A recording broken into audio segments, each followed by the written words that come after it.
Welcome to our YouTube channel. Don't forget to like, subscribe and share the videos. اور جب میں بیمار ہوتا ہوں تو وہی مجھے شفا دیتا ہے۔ اور ایوب کو یاد کیجیے جب اس نے اپنے رب کو پکارا کہ مجھے تکلیف پہنچی ہے اور تو سب رحم کرنے والوں سے زیادہ رحم کرنے والا ہے، تو ہم نے اس کی دعا قبول کر لی، پھر جو کچھ اسے تکلیف تھی وہ ہم نے دور کر دی، اور ہم نے اسے اس کے اہل و عیال اور ان کی مانند ان کے ساتھ مزید بھی اپنے پاس سے بطور رحمت عطا کیے اور عبادت کرنے والوں کے لیے نصیحت کے طور پر۔ ایوب علیہ السلام اللہ سبحانہ تعالیٰ کے برگزیدہ نبی تھے۔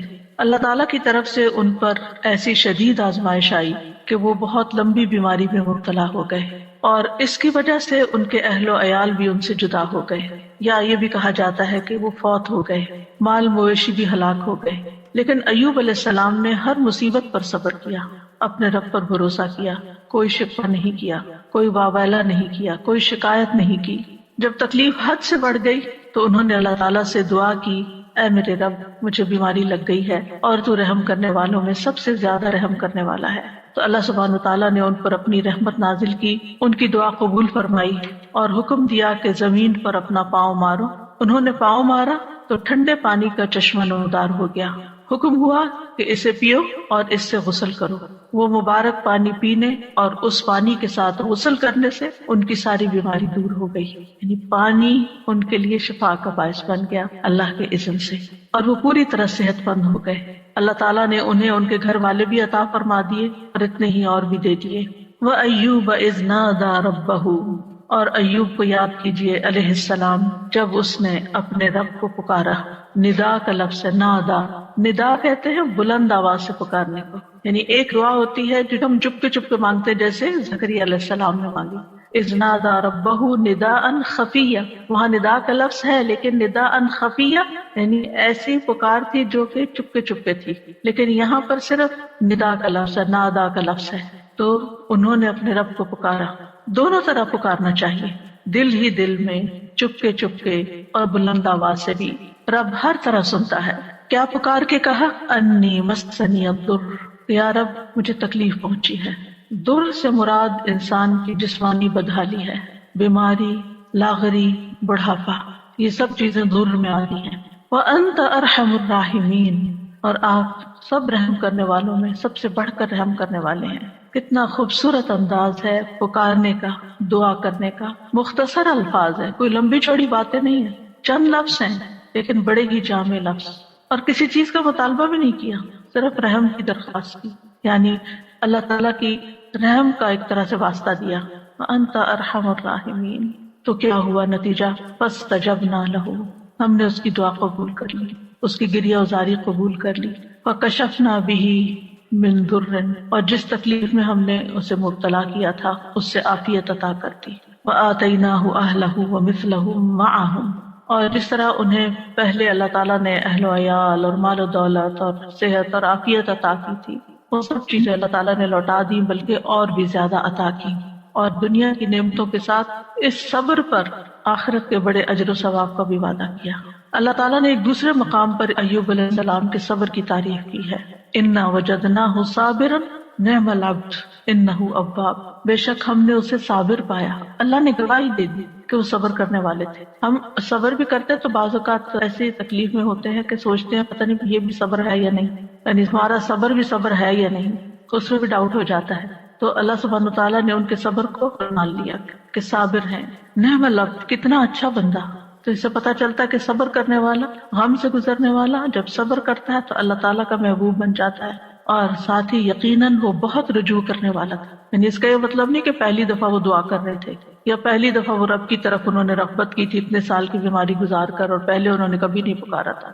انہ اواب، وہ بہت زیادہ رجوع کرنے والے تھے رب کی طرف، بہت زیادہ اپنے رب کو پکارنے والے تھے۔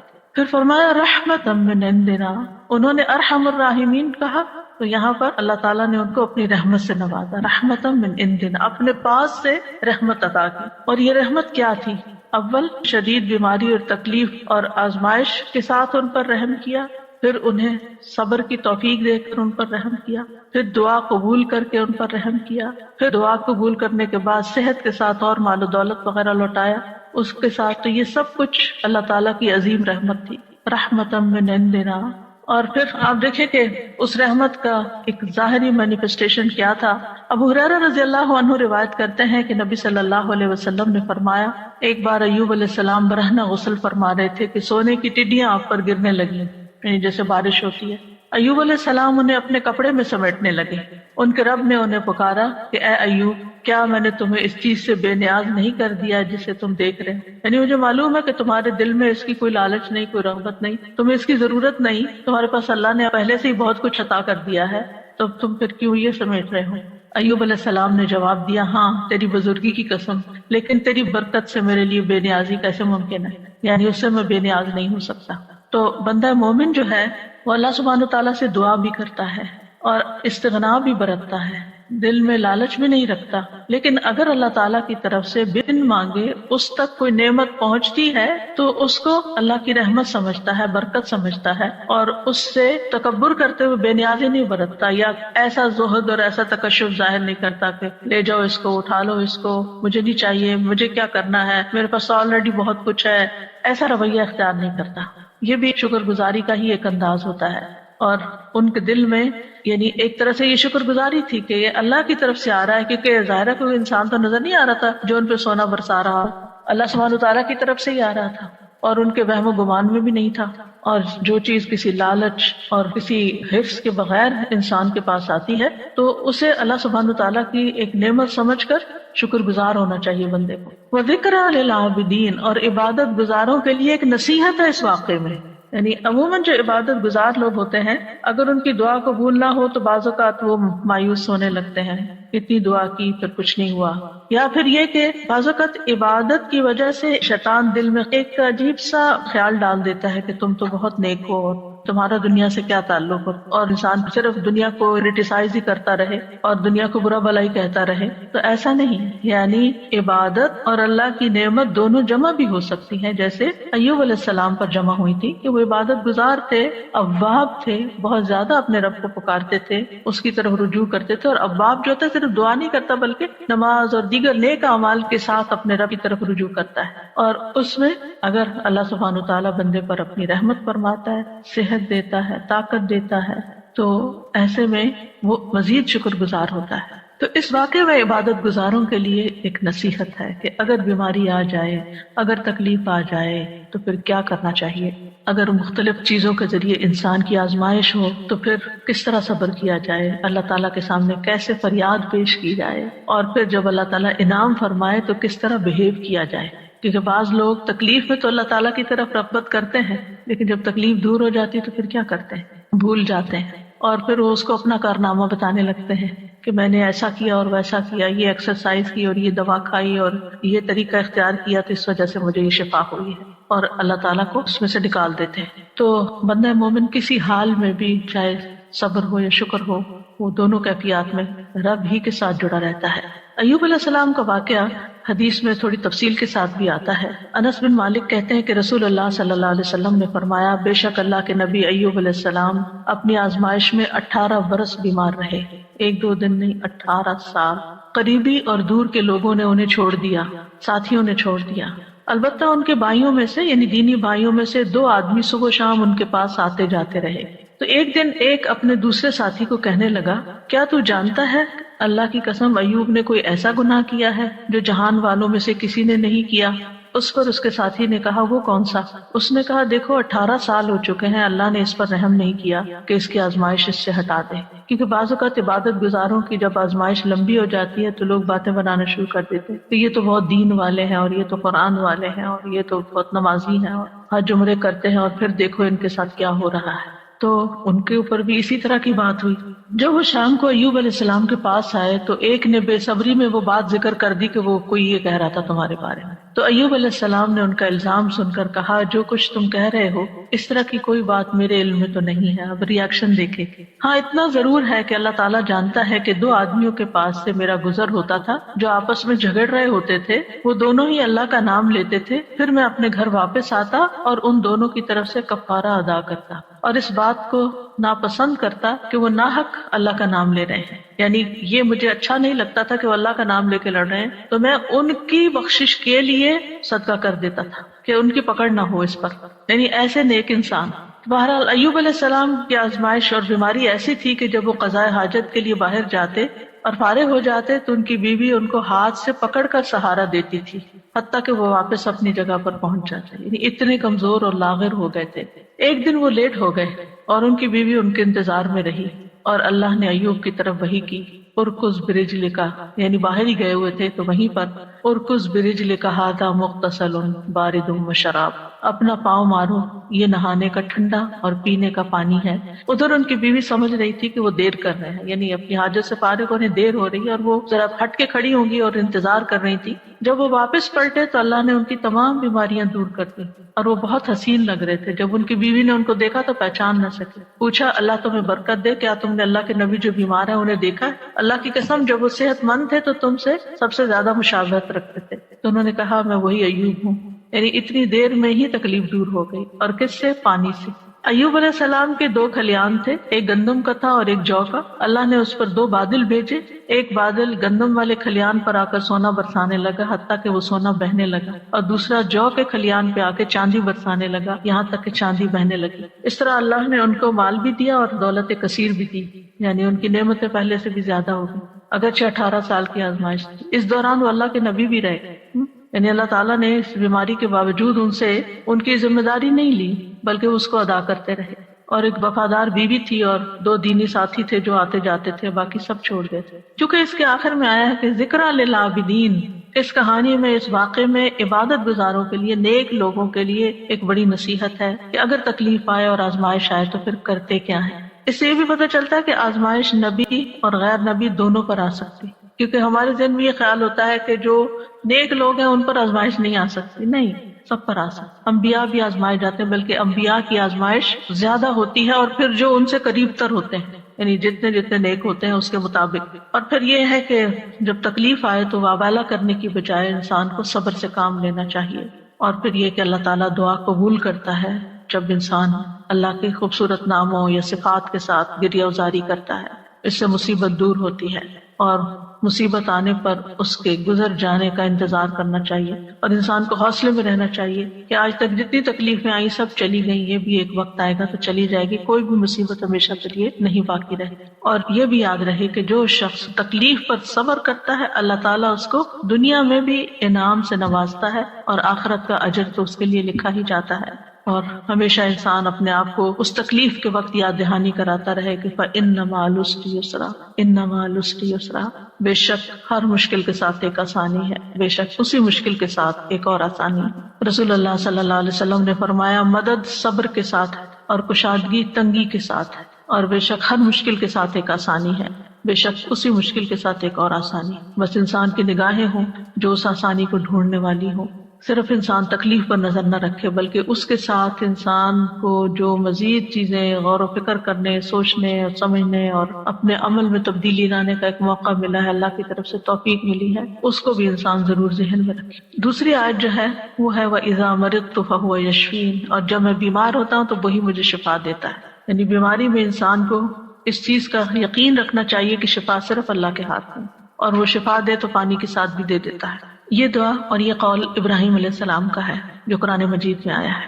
سورۃ الشعراء کی آیت نمبر 80 ہے کہ ابراہیم علیہ السلام نے اپنے والد اور اپنی قوم کے سامنے توحید کی دعوت پیش کی تھی، اور اللہ تعالیٰ کا تعارف کروایا تھا انہی الفاظ میں کہ الذی خلقنی فہو یہدینی والذی هو یطعمنی ویسقینی واذا مرضت فہو یشفین، اسی نے مجھے پیدا کیا ہے، وہی مجھے راہ دکھائے گا، وہی مجھے کھلاتا ہے، وہی مجھے پلاتا ہے، جب میں بیمار ہو جاتا ہوں تو وہی مجھے شفا دیتا ہے۔ یعنی شفا صرف اور صرف اللہ کے ہاتھ میں ہے، وہی شفا دیتا ہے۔ انسان کو اچھی طرح یقین ہونا چاہیے، اس لیے جب بیماری آئے، جب تکلیف آئے تو پہلا دھیان اللہ کی طرف جائے، پہلا خیال اللہ کی طرف جائے، ڈاکٹر کی طرف نہیں، دوا کی طرف نہیں، لوگوں کی طرف نہیں۔ اور اس پر اپنے آپ کو ٹیسٹ کیا کریں، اگر کہیں چوٹ لگتی ہے، اگر کہیں درد ہوتی ہے، اگر کہیں کوئی بھی چیز پیش آتی ہے، ایک دم گلا پکڑا جاتا ہے کچھ، تو کیا خیال آتا ہے کہ اس سے نجات اور خلاصی کیسے ہوگی، اب کیا کروں؟ کیونکہ انسان فوراً اس کا توڑ سوچتا ہے نا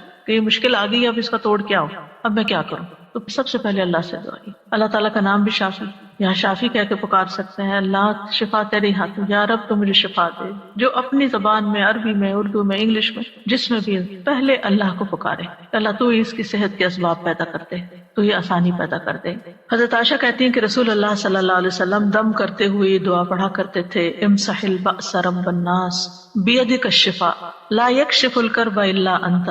اے لوگوں کے رب، تکلیف کو دور کر دے، شفا تو تیرے ہی ہاتھ میں ہے، تیرے سوا اس کو دور کرنے والا اور کوئی نہیں. کیونکہ تکلیف ہمارے عقیدہ توحید کو بھی آزماتی، اس کی بھی آزمائش کے لیے آتی. تو جب انسان کہتا ہے کہ صرف اللہ ہی کر سکتا ہے اور وہی سبب پیدا کرے گا اور باقی سب اسباب ہے، دوا ہو یا دعا ہو یا پھر کوئی ڈاکٹر کی یا کسی انسان کی مدد ہو، یہ سب وسائل ہیں، یہ اسباب ہیں، یہ وسائل ہیں، جبکہ اس کو دور کرنے کی طاقت صرف اللہ میں ہے، کرتا وہی ہے. تو آپ دیکھیے کہ ابراہیم علیہ السلام کا یہ ادب ہے، اور وہ کہتے ہیں کہ بیماری اور شفا دونوں اللہ ہی کی طرف سے ہیں، لیکن بیمار ہونے کی نسبت انہوں نے اپنی طرف کی ہے کہ جب میں بیمار ہوتا ہوں، میری بیمار کرتا تو اللہ، لیکن جب میں بیمار ہوتا ہوں فہو یشفین، تو وہ مجھے شفا دیتا ہے.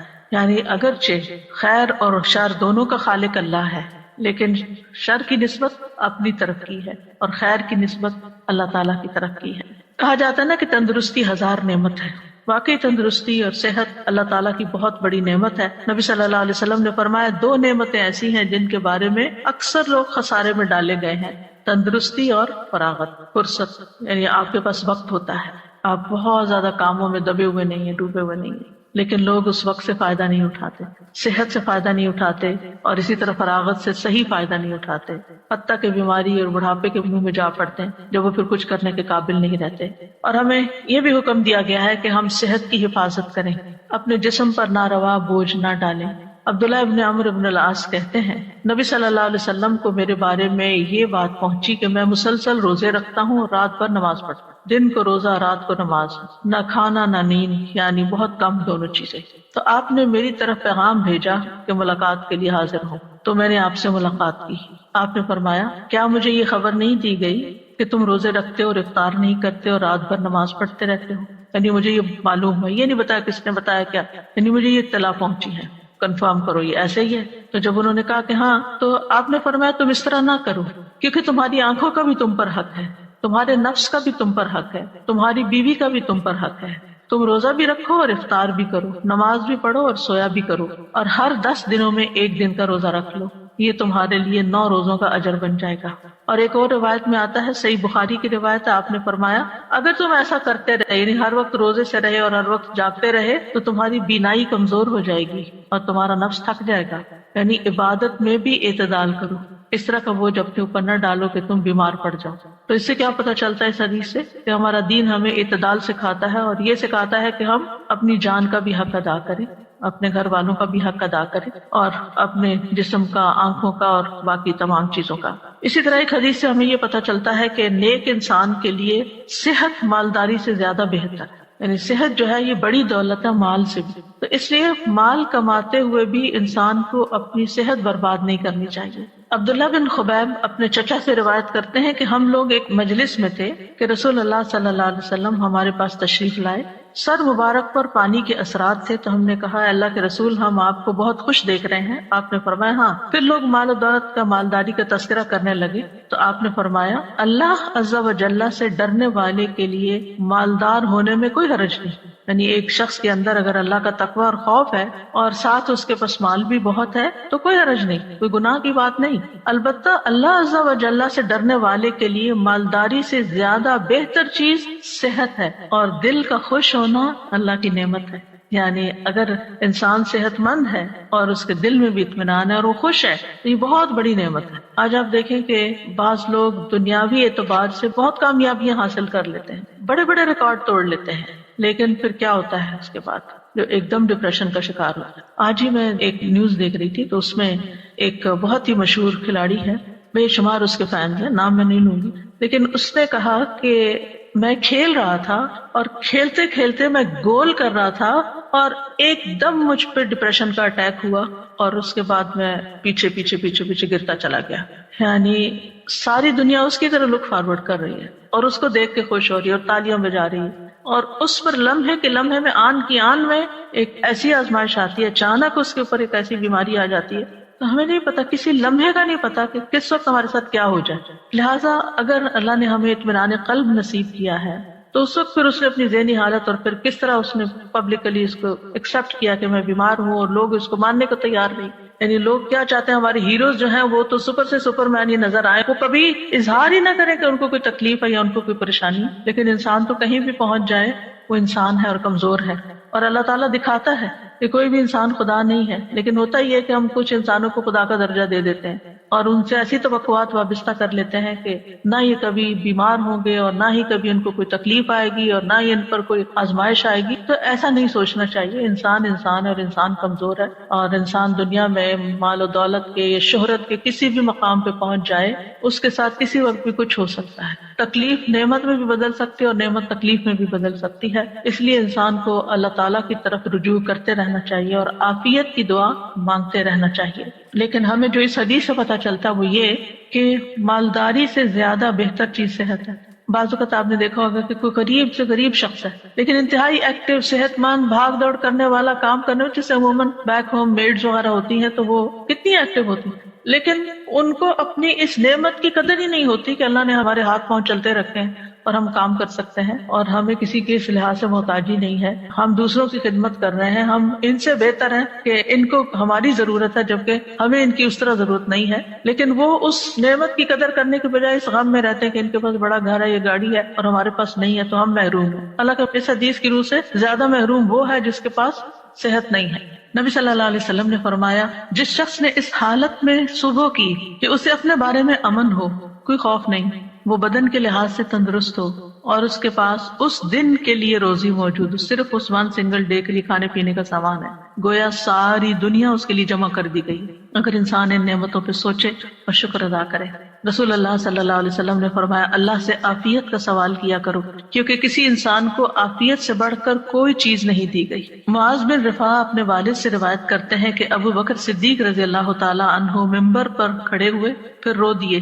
فرمایا، گزشتہ سال رسول اللہ صلی اللہ علیہ وسلم ممبر پر کھڑے ہوئے، یہ کہہ کر ابو بکر پھر رو پڑے اور فرمایا، اللہ سے معافی اور عافیت کا سوال کرو کیونکہ یقین کے بعد عافیت سے بڑھ کر کوئی نعمت کسی کو نہیں دی گئی. اسی طرح نبی صلی اللہ علیہ وسلم نے ایک شخص کو نصیحت کرتے ہوئے فرمایا کہ 5 چیزوں کو 5 چیزوں سے قبل غنیمت سمجھو: جوانی کو بڑھاپے سے پہلے، صحت کو بیماری سے پہلے، مالداری کو فقیری سے پہلے، فراغت کو اپنی مصروفیت سے پہلے، زندگی کو موت سے پہلے.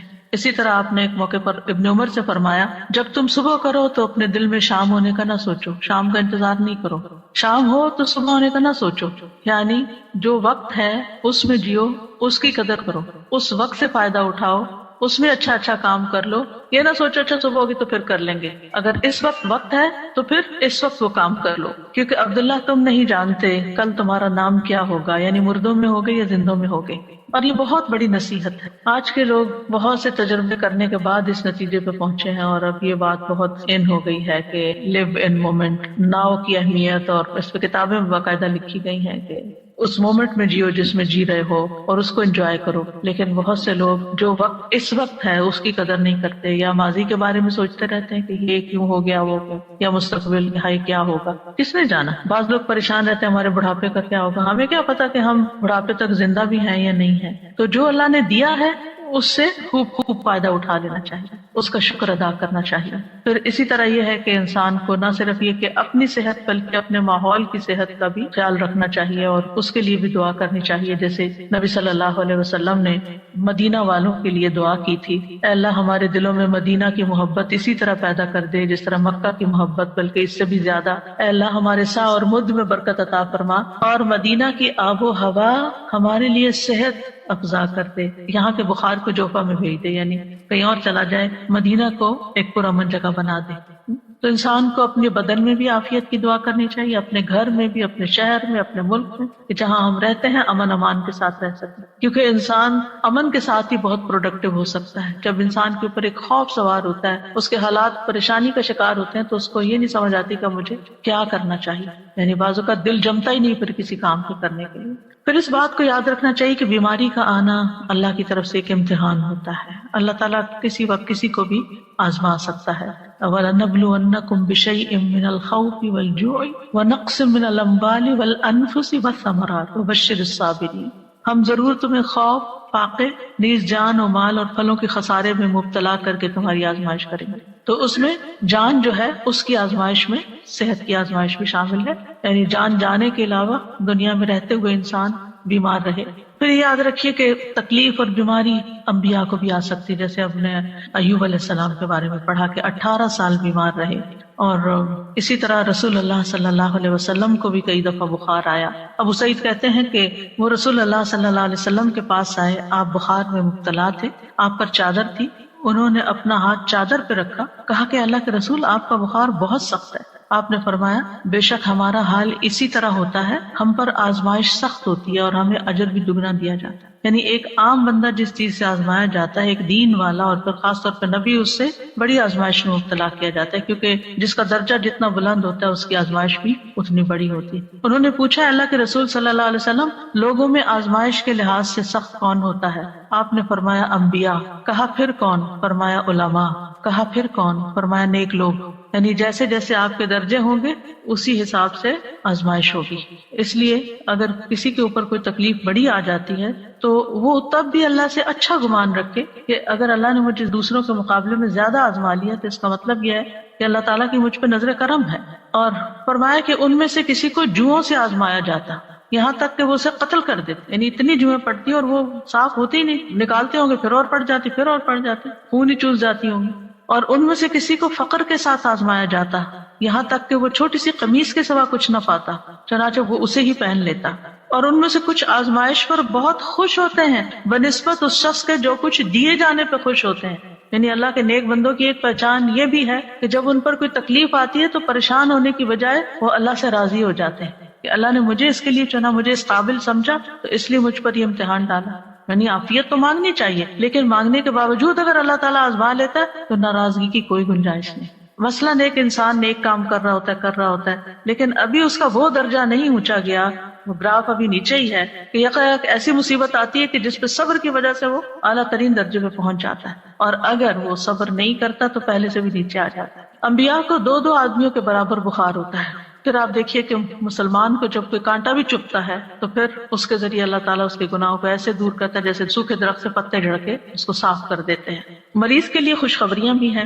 اب اپنی کوئی نہ کوئی بیماری تکلیف یاد کر لی، کیونکہ آج کل تو ہر شخص کسی نہ کسی بیماری میں کہیں نہ کہیں مبتلا رہتا ہی ہے، اور وہ بہت بودر بھی کرتی ہے بعض اوقات کہ کب میری جان چھوٹے گی اس سے، اور یہ کیوں ہے، اور مجھے اتنی دوا کھانی پڑتی ہے، اور باقی لوگ بغیر دواؤں کے بھاگے دوڑے پھرتے ہیں۔ تو انسان بلا وجہ اپنے اوپر ایک شیطانی وسوسوں کی وجہ سے بوجھ محسوس کرنے لگتا ہے، لیکن یاد رکھیے کہ اللہ تعالیٰ جس کے ساتھ بھلائی کا ارادہ کرتا ہے اس کو مصیبت میں مبتلا کر دیتا ہے۔ یہ صحیح بخاری کی روایت ہے، مَن یرد اللہ بہ خیرا یصب منہ، کیونکہ اس تکلیف اور اس آزمائش اور اس سپن کے اندر سے گزر کے بندہ نکھر جاتا ہے یا پھر پلٹ جاتا ہے۔ تو یہ جو نکھار ہے نا، اور یہ چمکاؤ جو ہے انسان کے دل کے اندر اور انسان کی پرسنالٹی میں، یہ مشکل سے گزر کر ہی آتا ہے۔ ام سلمہ کہتی ہیں کہ میں نے رسول اللہ صلی اللہ علیہ وسلم کو فرماتے ہوئے سنا، جب اللہ بندے کو کسی مصیبت کے ساتھ آزماتا ہے اور وہ اپنی حالت اور کیفیت کی بنا پر اسے ناپسند کرتا ہے تو اللہ تعالیٰ اس تکلیف کو اس کے گناہوں کا کفارہ اور اسے پاک کرنے کا سبب بنا دیتا ہے، جب تک کہ وہ لاحق ہونے والی تکلیف کو اللہ کے علاوہ کسی اور در پر پیش نہیں کرتا، یعنی اسے دور کرنے کے لیے غیر اللہ کو نہیں پکارتا، اللہ ہی کو پکارتا، اللہ ہی سے دعائیں مانگتا ہے۔ تو مومن کو تو ایک کانٹا بھی چپ جائے تو اس پر بھی اللہ سبحانہ وتعالیٰ اس کا گناہ معاف کر دیتا ہے۔ ابو سعید کہتے ہیں کہ آدمی نے رسول اللہ صلی اللہ علیہ وسلم سے پوچھا کہ ہمیں جو بیماریاں لگتی ہیں یہ بتائیے کہ ان پر ہمارے لیے کیا ہے؟ آپ نے فرمایا یہ بیماریاں گناہوں کا کفارہ بن جاتی ہیں، ابی ابن کعب نے عرض کیا اگرچہ بیماری چھوٹی ہو، آپ نے فرمایا اگرچہ ایک کانٹا ہی چپ جائے یا اس سے بھی کم. بعض اوقات آپ نے دیکھا ہوگا کہ آپ گارڈننگ کر رہے ہوتے ہیں یا پھول توڑنے لگتے ہیں، کوئی سبزی توڑنے لگتے ہیں، تو آپ کے ہاتھ میں چھوٹا سا نظر نہ آنے والا چھوٹا سا کانٹا چپ جاتا ہے. اب وہ نظر بھی نہیں آتا، لیکن اس کی چبھن اور اس کی بودریشن اور اس کی تکلیف ایسی ہوتی ہے کہ انسان کسی پل اس کو بھولتا نہیں، یعنی اسے بے چین رکھتا ہے. وہ اس پر بھی اجر ہے، لیکن اس وقت اجر بھول جاتا ہے، بس تکلیف ہی یاد رہتی، اور اس کے بدلے اللہ تعالیٰ انسان کے درجات بلند کر دیتا ہے. سادہ جی مجھے خیال آیا کہ اجر کے لیے شاید ہم اتنے حریص نہیں ہیں، ہم اس کو اتنا اس طرح مٹیریلائز کر کے نہیں دیکھتے. جیسے کانٹے چبھنے اور اس کی بات کی نا آپ نے، مجھے خیال آیا کچھ لوگ اپنی مالی مجبوری کی وجہ سے جا کے بلڈ اپنا بیچتے ہیں، یعنی پنچ کرا کے بلڈ نکلواتے ہیں، کوئی ویکنس ہوتی ہوگی یا کوئی آرگن بیچ دیتے ہیں، کوئی اس طرح کا چیز ہوتی ہے، تو وہ ان کے سامنے وہ مالی فائدہ ہوتا ہے جسے وہ ان کو زیادہ چاہیے ہوتا ہے، تو وہ اپنے جسم کا ایک حصہ یا جسم کا خون بیچ دیتے ہیں. لیکن انسان کے اوپر اچانک سے کوئی آزمائش آ جاتی ہے تو اس وقت وہ چیز نظر نہیں آ رہی ہوتی نا کہ اس کے بدلے اجر ملنے والا کیا ہے. جیسے پڑھا بھی ہے، حدیث میں بھی ہے، یقین بھی ہے، لیکن شاید ہماری وہ لیول آف ہرس نہیں ہے کہ ہم پھر اس پہ اس وقت صبر کر جائیں. اصل میں جب آخرت کو سامنے رکھ کے انسان جیتا ہے نا تو چیزیں اور طرح نظر آتی ہیں، پھر ہر چیز کے بارے میں انسان مختلف طریقے سے سوچتا ہے، نگاہ ہی بدل جاتی ہے. وہ آزمائشوں کو مختلف طرح دیکھتا ہے، وہ نعمتوں کو مختلف طرح دیکھتا ہے، وہ مال کو کسی اور طرح دیکھتا ہے، وہ زندگی کے منصوبے کسی اور طرح بناتا ہے، اس کی پلاننگ کچھ اور ہوتی ہے، پورا پرسپیکٹو چینج ہو جاتا ہے. سادہ جی ہم نے اکثر دیکھا ہے جب ہم مریض کے پاس ہوتے ہیں اور ہم کس قسم کی باتیں کر رہے ہوتے ہیں، کئی لوگوں کو تو ہی مریض کی عیادت کے آداب بھی نہیں آتے اور الٹا ان کو وہ ڈی موٹیویٹ کر کے اٹھتے ہیں کئی مرتبہ.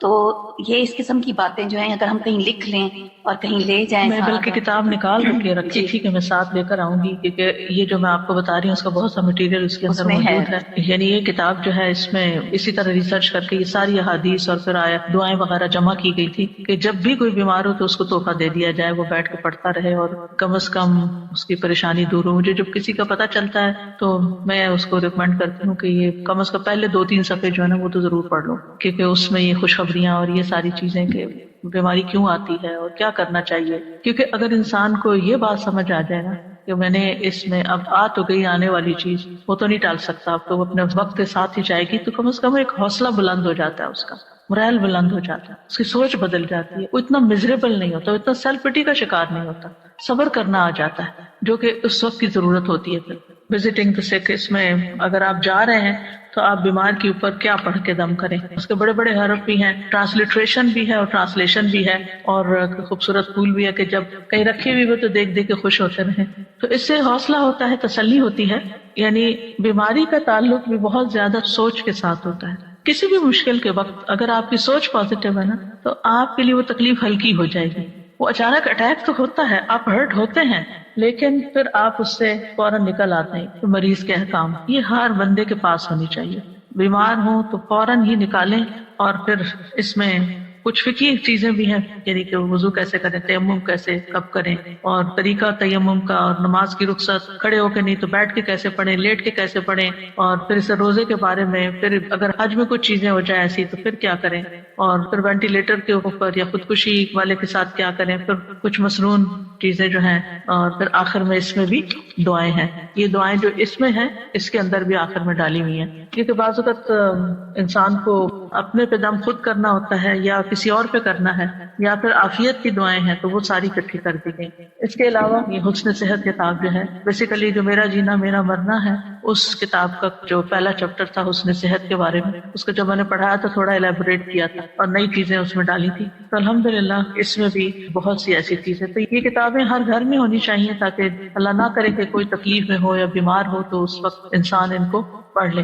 میں نے تو اپنے دائیں ہاتھ کے پاس رکھی ہوئی ہے تاکہ وقتاً فوقتاً پڑھ کے اپنی سوچوں کا علاج بندہ کرتا رہے، اپنا مورال بہتر کرتا رہے. کیونکہ بیماری تو بیماری ہوتی ہے، لیکن اس کے اندر جو پریشانی اور جو نیگیٹو تھنکنگ اور شیطان کے وساوس وہ انسان کو زیادہ بیمار کر دیتے ہیں. اور جب انسان کو یہ ہوتا ہے کہ بیماری اللہ کی رضا کا سبب بھی بن جاتی ہے تو انسان کے لیے حوصلہ ہو جاتا ہے. وہ کیلنڈر بھی اسی مقصد کے لیے بنایا تھا کہ ڈاکٹرز کی ٹیبل پر ہو، کیونکہ ہوتا یہ ہے کہ جب ڈاکٹر کی ٹیبل پہ کوئی چیز بھی رکھی ہوتی ہے نا تو مریض جب بیٹھا ہوتا ہے تو ادھر ادھر کچھ نہ کچھ پڑھتا رہتا ہے. تو اس دن کا ڈیٹ بھی ہو اور پھر ساتھ وہ حدیث بھی پڑھ لیں. میں نے رکھا ہوا مین روم، اس کو بدلتی رہتی ہوں، آتے جاتے پڑھتے رہتے ہیں. بالکل.